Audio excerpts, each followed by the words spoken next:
Hola, esto es La Mágica Historia. Va muy rápido porque hay harto material y creo que va a ser un video largo. Proporción áurea. Este asunto viene de la antigua Grecia, ¿cierto?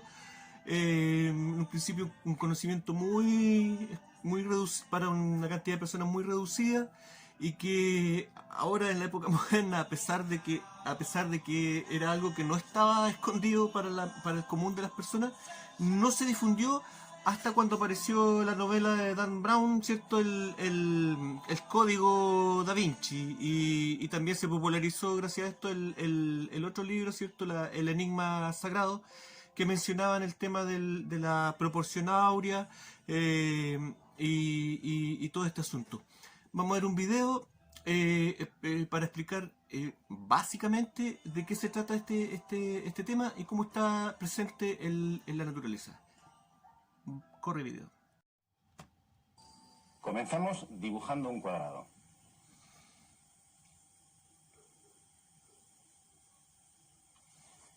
Sobre este cuadrado marcamos el punto medio de uno de los lados y trazamos un arco de circunferencia cuyo radio sea la distancia desde este punto medio hasta el vértice superior hasta que encuentre la prolongación del lado inferior. Este va a ser el primer vértice de nuestro rectángulo áureo. El segundo lo obtenemos trazando paralelas a los lados del cuadrado. Aquí tenemos nuestro primer rectángulo áureo. A partir de ahora, obtener nuevos rectángulos áureos es una tarea bastante fácil. Basta con trazar sobre el lado más largo del rectángulo anterior un cuadrado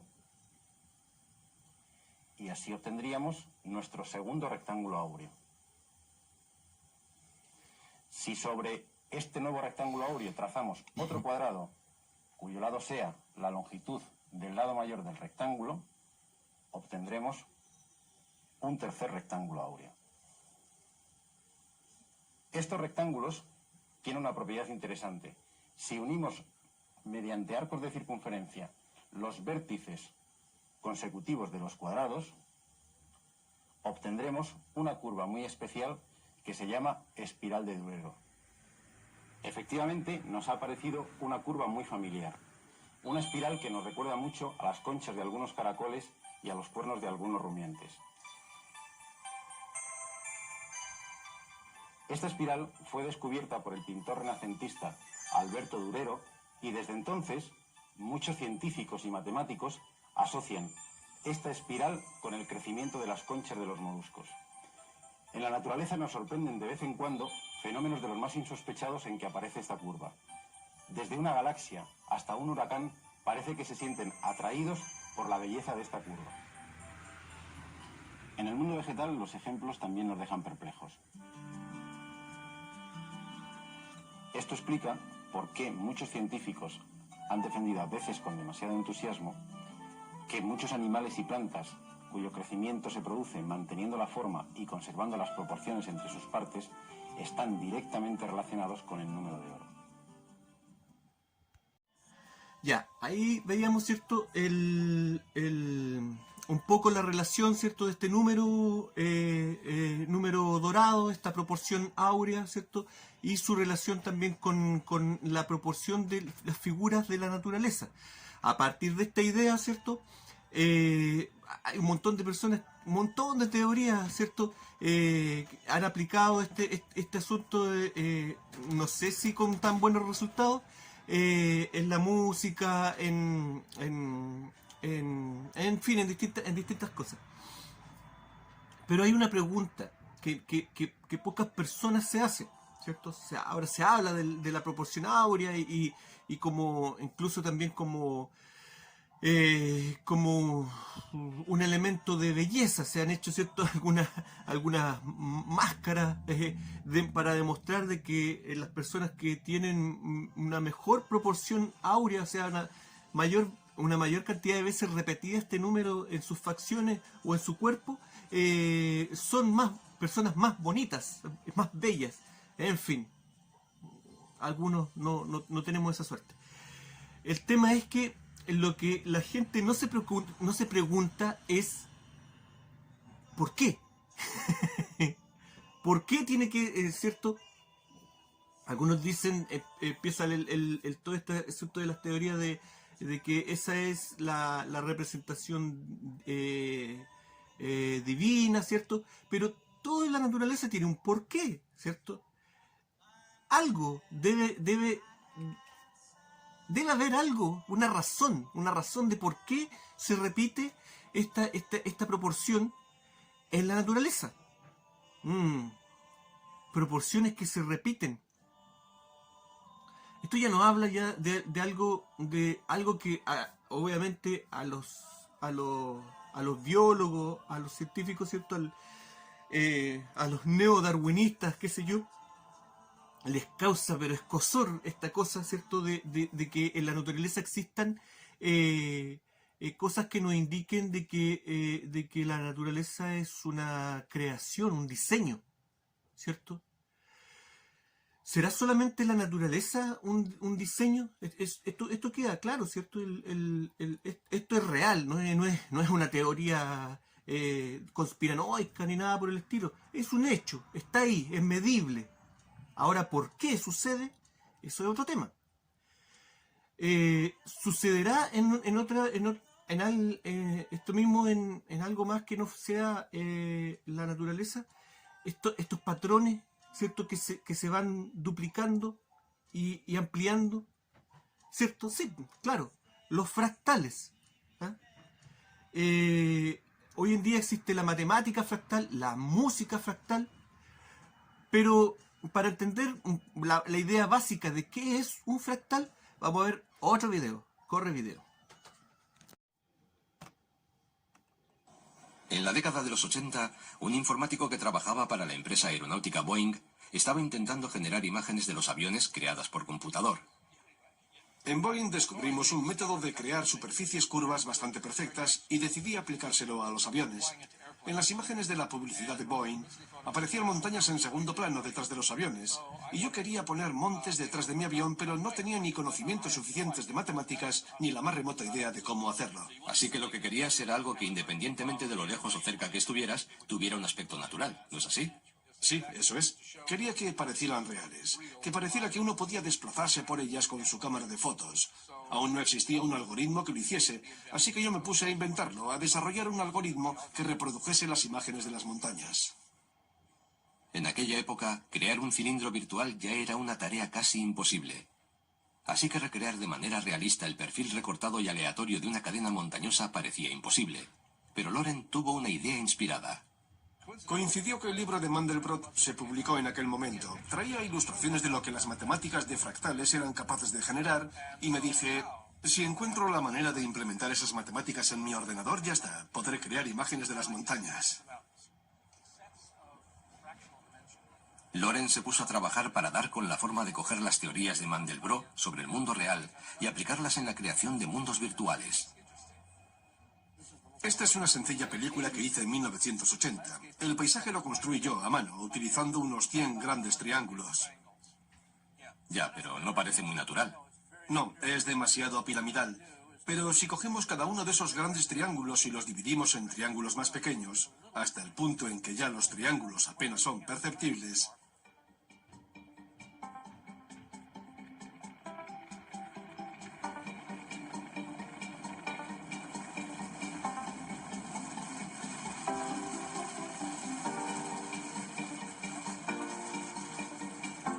Loren había descubierto que se podía valer de la matemática de los fractales para convertir un puñado de triángulos en mundos virtuales muy realistas.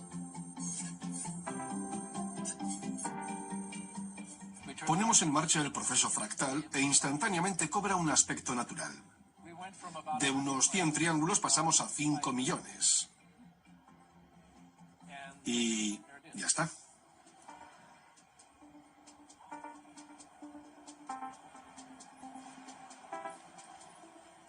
Ya podemos saltar desde el acantilado.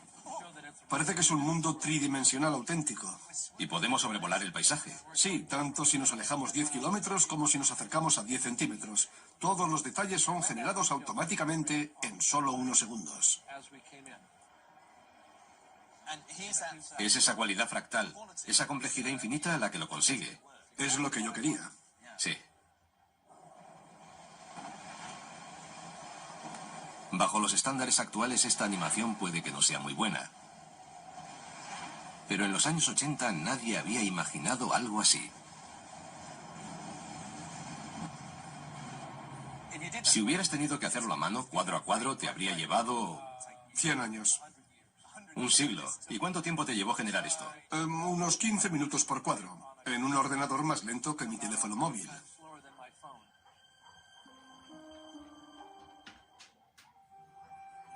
Las nubes son fractales, porque presentan la misma cualidad. Las nubes gigantes son exactamente idénticas a las pequeñas. Y lo mismo pasa con las rocas. Solo por su aspecto uno no podría decir si lo que ve es una enorme montaña o una humilde roca.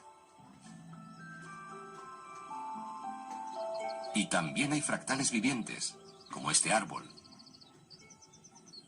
Es fácil constatar que se trata de un fractal, porque si te fijas en una rama grande puedes observar que es una reproducción a pequeña escala del mismo árbol.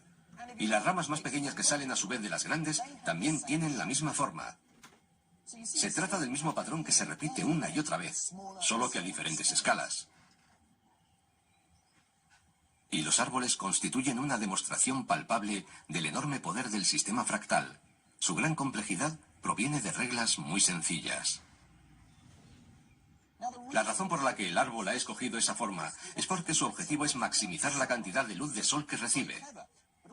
Un sistema muy ingenioso y muy simple a la vez, porque una sola regla es suficiente para crear esa figura. El árbol crece y luego se divide, crece y se divide. Y aplicando esa regla una y otra vez, obtenemos esa forma tan compleja a la que llamamos árbol.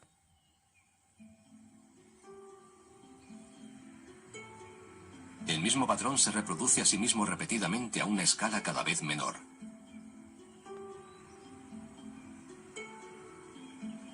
Es fácil comprobar la eficacia de esa regla. Crecer un poquito y luego ramificarse. Crecer y ramificarse. Y de pronto ante nuestros ojos aparece un árbol matemáticamente exacto. Pero del mismo modo que uno nunca encuentra un copo de nieve perfecto, tampoco encontrará un árbol perfecto. Pero si le añadimos una cierta variabilidad natural, diferentes capas de crecimiento, el viento y alguna incidencia ocasional, el resultado es un árbol de aspecto muy real. Y encontraremos el mismo sistema de ramificación fractal repetido en toda la naturaleza. En su interior subyace un nivel de estructura matemática. Ya. Ahí veíamos, ¿cierto?, un poco acerca de qué son los fractales, ¿cierto? Y esta idea de que estos diseños que se van repitiendo hasta el infinito, desde el infinito hasta lo más pequeño, nos habla nuevamente de un diseño artificial, tanto en la vida, en la estructura de la vida, como en la estructura de todo lo que nos rodea, el universo, ¿cierto? El universo digital y no análogo. Términos que se ocupan hoy en día, ¿cierto? Pero que son muy antiguos. La gente del periodo clásico ya hablaba con un vocabulario el mismo vocabulario que emplean los programadores de computadoras. ¿Por qué? ¿Por qué? ¿En la antigüedad tenían computadoras? ¿O será de que estas palabras se repiten porque los conceptos de la nueva tecnología, la tecnología digital, se une con los conceptos de energías y fuerzas sagradas en la antigüedad? ¿Es un conocimiento? Enredé, ¿cierto? No se entiende para nada lo que estoy hablando, ni a dónde quiero llegar. Calma. Hay algunos científicos que están elaborando teorías, nuevamente en las teorías, ¿cierto?, acerca de que nuestro mundo no es un mundo orgánico, no es un mundo natural, que es un mundo artificial, digital, dicen ellos. ¿Y cuál es la diferencia entre algo digital y algo análogo? La diferencia es que los sistemas análogos, sus mediciones son infinitas. Pensemos, por ejemplo, en la música. La música antes se grababa, los estudios de grabación eran análogos, es decir, había una perillita de volumen, ¿cierto?, en donde la persona con su mano, ¿cierto?, movía esta perillita, qué sé yo, del 1 al 10 el volumen que le quería dar a la música. Pero tú tenías que mover la perillita con tu mano. Y entre el 0 y el 1 existen infinitos, ¿cierto?, subdivisiones de volumen.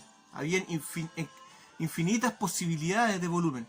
En cambio ahora tenemos, ¿cierto?, las grabaciones digitales. Esto es un ejemplo bien burdo, es para explicarlo nomás.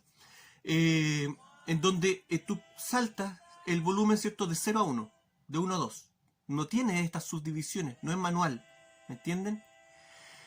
Y esto ocurre, se refleja en estas estructuras fractales de la naturaleza, en donde tenemos números que se repiten, ¿cierto? No hay subdivisiones, no hay eternas subdivisiones entre una cosa y la otra, simplemente repeticiones repeticiones de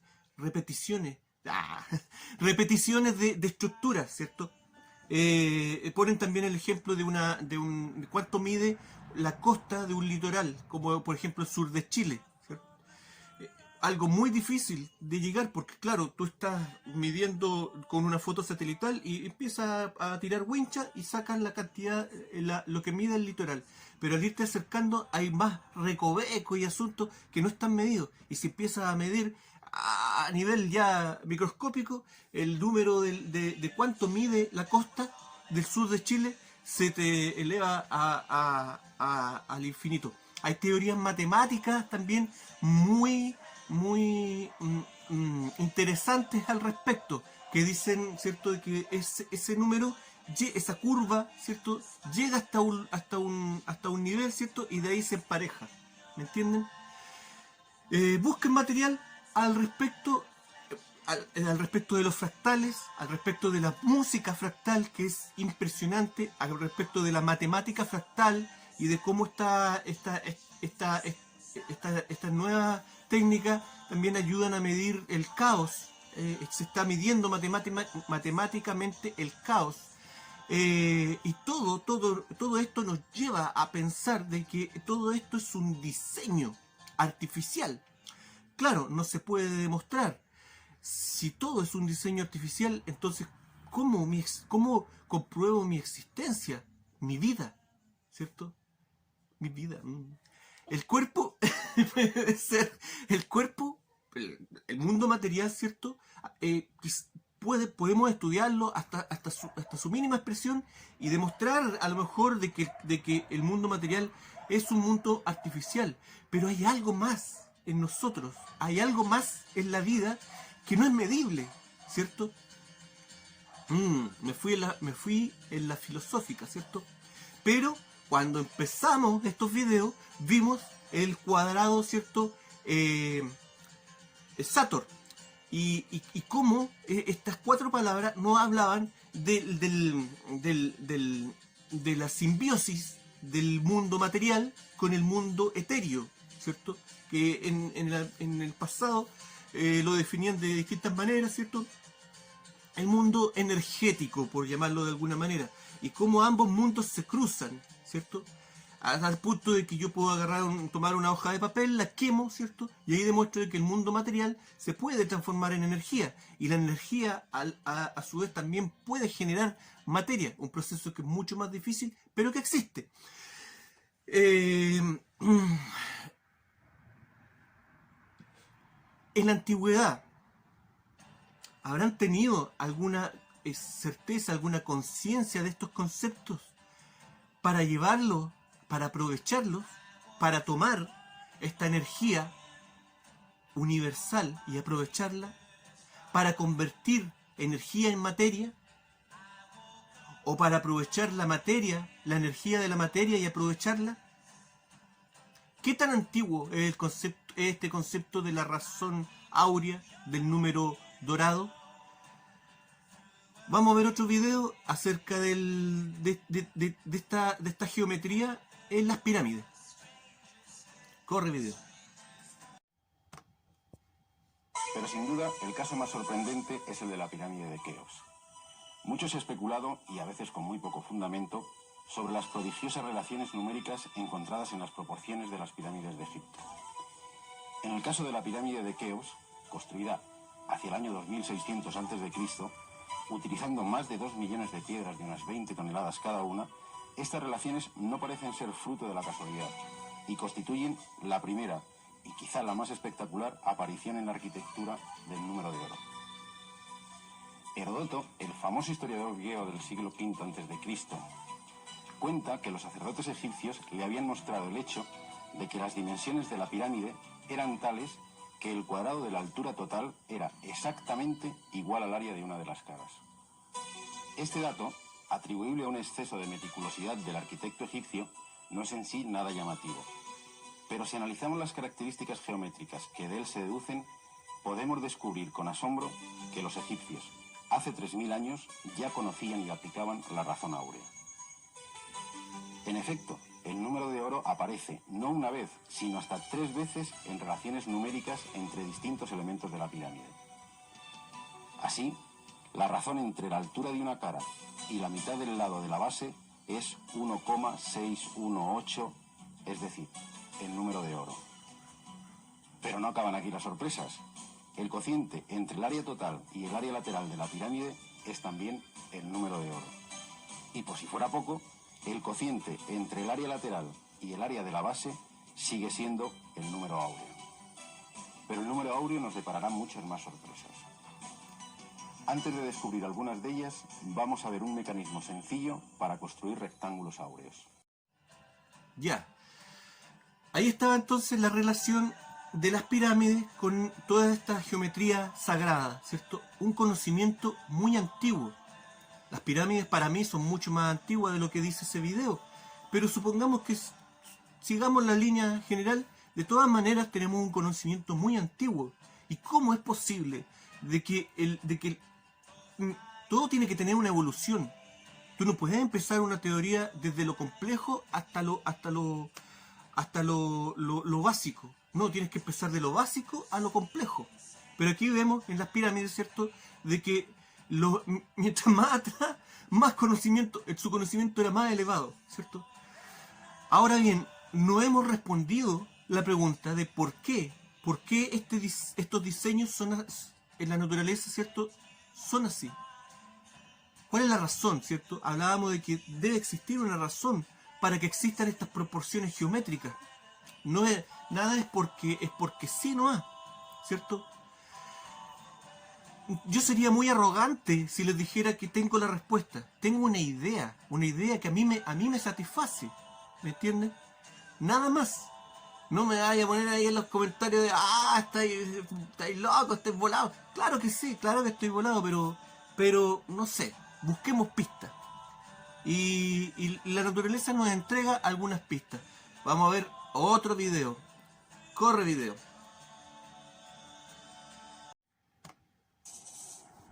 Desde luego, permanecer seco no es un problema al que deba enfrentarse el pez de arena. Este lagarto vive en las partes más inhóspitas de los desiertos del norte de África y Oriente Medio, donde solo hay dunas desnudas.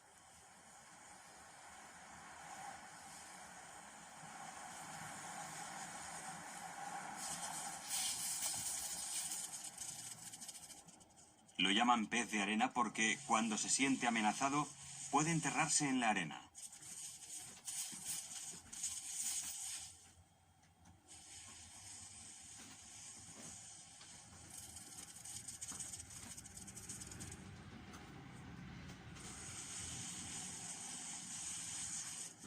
Puede nadar sin esfuerzo por las dunas como si fueran de agua, cosa que sorprende porque desplazarse por la arena tendría que requerir más esfuerzo que hacerlo por el agua. Por eso, científicos de la Universidad Técnica de Berlín decidieron estudiar más de cerca esa capacidad. Descubrieron que la piel del pez de arena tenía una fricción más baja que el cristal o incluso el acero pulido. La arena simplemente le resbala. Y no resulta nada evidente cómo realiza su truco. La cabeza en forma de pala, desde luego, ayuda. Pero su habilidad para nadar en la arena parece estribar principalmente en su extraordinaria piel. Al ampliarla más de 25.000 veces aparecen, bordeando cada escama, una serie de diminutas púas que miden solo escasas millonésimas de milímetro de longitud. De algún modo, esas estructuras deben reducir la fricción entre los granos de arena y la piel, aunque aún no está muy claro cómo. Y algo aún más raro, esas minúsculas estructuras no parecen sufrir desgaste con la arena. Una posibilidad es que las púas sean conductoras de electricidad estática, impidiendo que el eslizón se cargue al rozar los granos de arena. Y por lo tanto, impidan que dichos granos se le peguen a la piel. Las microestructuras de la naturaleza pueden guardar los secretos de una mejor impermeabilidad o de las superficies no adherentes, pero también pueden guardar los secretos de la próxima generación de ordenadores. Una nueva revolución de la información. Una historia que empieza con una espectacular mariposa del bosque pluvial.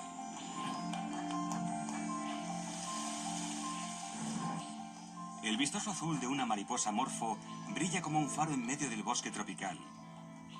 Puede verse a medio kilómetro de distancia, exactamente lo que la mariposa quiere para atraer a una pareja.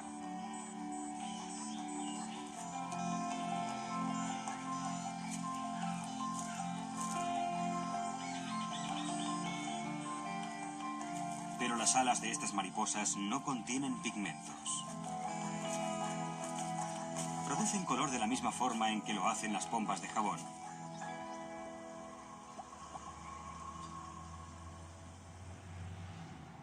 Estos relucientes colores son producto del reflejo de la luz dentro y fuera de la burbuja y cambian según el ángulo de visión.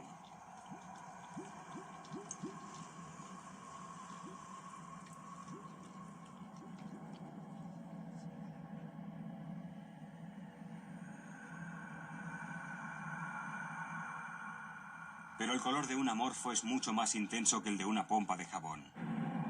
Y el motivo reside en la microarquitectura de todas y cada una de las diminutas escamas de las alas.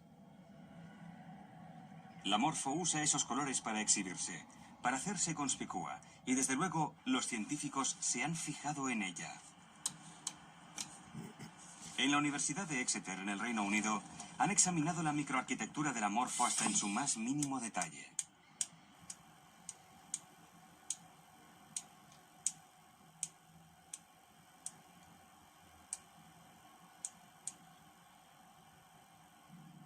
Cada escama está cubierta de crestas. Y cada cresta está compuesta por capas de cutícula. Dichas capas están separadas por una distancia que es la misma que la longitud de onda de la luz azul. Y por lo tanto, cada vez que la luz rebota en cada una de esas capas, solo se refleja la luz azul, y la separación exacta de las capas significa que sucesivas ondas de luz azul se van solapando, reforzándose e intensificando el color.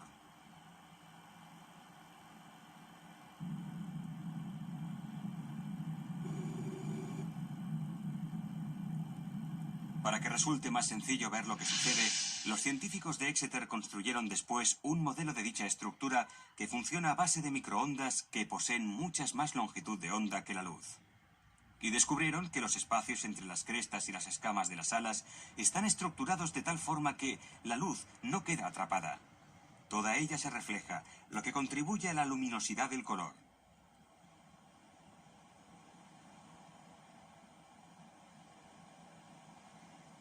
Cuesta creer que no hay ni una sola molécula de pigmento en esas escamas. Fabricantes japoneses han incorporado esas ideas a un tejido llamado Morphotex, a base de nylon y poliéster, dispuesto de la misma forma que las capas de cutícula en las escamas de las alas de un amorfo. El Morphotex brilla con colores interpuestos que nunca se decoloran. Y hay empresas de cosméticos que ya están desarrollando pintalabios con el mismo efecto. Pero la lección del amorfo es aún más profunda. Cada escama es en realidad un cristal fotónico, un dispositivo que puede transmitir luz, el equivalente óptico de un transistor. Los transistores revolucionaron la electrónica e impulsaron la revolución de los ordenadores. Los cristales fotónicos podrían impulsar una nueva revolución de la información, la de ordenadores ópticos aún más rápidos y más energéticamente eficientes. Y es muy posible que la naturaleza nos señale el camino. Con esta nueva forma de ver el mundo, las posibilidades son infinitas. Ya, ahí estaba el último video. Gracias por la paciencia. Yo sé que la calidad de los videos muy baja, pero es la calidad con la que los encontré. Ya, ahí veíamos un ejemplo de por qué algunas estructuras tienen la forma, el diseño y las proporciones que tienen, ¿cierto? Claro, para poder aprovechar energías, ¿cierto? Y veamos el ejemplo del lagartito este, ¿cierto? Para poder generar un efecto electromagnético, ¿cierto?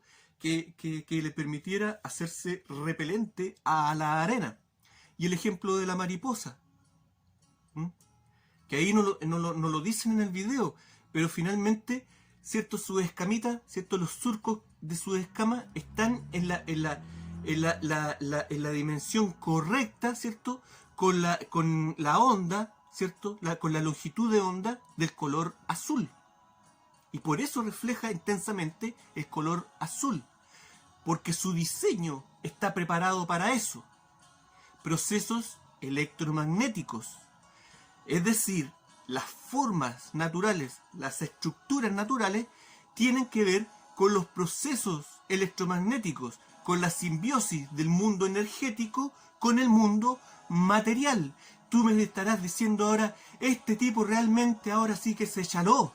Claro que sí, pero todo nuestra percepción del mundo, de lo que nos rodea, tiene que pasar por procesos electromagnéticos.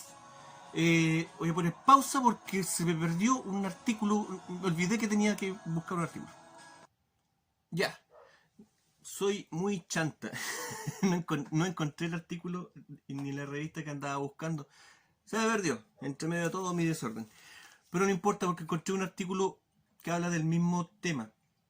Se trata de que recientemente descubrieron y lograron aislar la proteína que nos permite oír, ¿cierto? Siempre se nos dice de que el oído funciona por un montón de huesecitos que van captando, ¿cierto? Las vibraciones del sonido y que lo llevan, lo conducen hasta cada vez a algo más pequeño, más fino, hasta que llega, siempre nos dicen que dentro del oído hay unos pelitos, ¿cierto? Que reaccionan a estas vibraciones, ¿cierto? Y que a medida que vamos envejeciendo perdemos estos pelos, o no son pelos, por decirlo de alguna manera, o se van dañando por sonidos fuertes, qué sé yo. Pero lo que no nos dicen es que estos pelitos en realidad son la cabeza de una célula muy larga, que incluso lograron una vez aislar una de estas células y al ponerla a estímulo de música, la célula baila. Bueno, lo que hace que esa célula baile, ¿cierto? Vibre al mismo ritmo de la vibración que escucha, es una proteína, ¿cierto? Y lograron aislarla ahora, que es la proteína TMC1, ¿cierto? Y dice aquí que esa proteína reconoce, crea válvulas en las células, ¿cierto? Las que después con señales eléctricas, ¿cierto? El cerebro reconoce como ondas de sonido. Es decir, primero nos exponemos a un estímulo físico, las ondas de sonido. Pero a través de esta proteína, esas ondas se transforman en información eléctrica. De otra manera, por eso es que existen algunas personas sordas que tienen su sistema auditivo, completamente sano. Pero les falta, seguramente tienen algún problema con la síntesis de esta proteína o con los procesos hasta que llega al sistema nervioso, hasta que esto se convierte en un impulso eléctrico, ¿cierto? Entonces tenemos el efecto físico, pero que debe ser transformado en información eléctrica para que podamos recibir los sonidos y entender el mundo auditivo que nos rodea. Lo mismo sucede con nuestros ojos, ¿cierto? Con estas células especiales que captan la luz solar o la luz, ¿cierto? E interpretan esta información y también la transforman en impulsos eléctricos. Información que va a través de cables eléctricos. ¿Me entienden? ¿Me siguen? Lo mismo con nuestro gusto. ¿Y qué es lo que estimula estas células oculares? ¿Cierto? Son los fotones de la luz. ¿Qué es un fotón? El que me responda eso se lleva el premiado, ¿cierto? Es la pregunta del millón. El fotón es una cosita, una cuestión. Y no estoy muy lejos de lo que le puede aportar el mejor científico acerca de este asunto. ¿Por qué? Porque es algo muy extraño, son como fantasmitas que pueden ser ondas o pueden ser partículas. Es decir, algo que está entre el mundo material y el energético, ¿cierto? Es algo intermedio, un eslabón intermedio, ¿ah? Que une ambos mundos y que no solamente los une, sino que los fotones transforman este mundo. Todos los fotones, todos los procesos electromagnéticos cambian las estructuras materiales nuestras, de los animales, del mundo natural, de las piedras, de todo lo que nos rodea es mal moldeado por los fotones. ¿Qué son los fotones?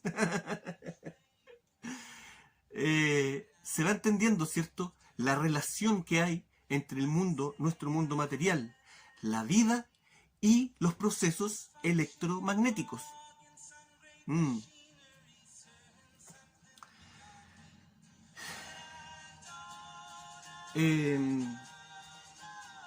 Quedó raro y seguramente está largo este video, así que lo vamos a parar ahora ya. Pero estoy seguro de que usted me sigue, trata de seguirme en esta idea, ¿cierto? Cuando digo trata, no estoy diciendo de que usted no lo entienda, sino que trata de entenderme mi locura. Vamos a dejarlo hasta aquí, ¿cierto?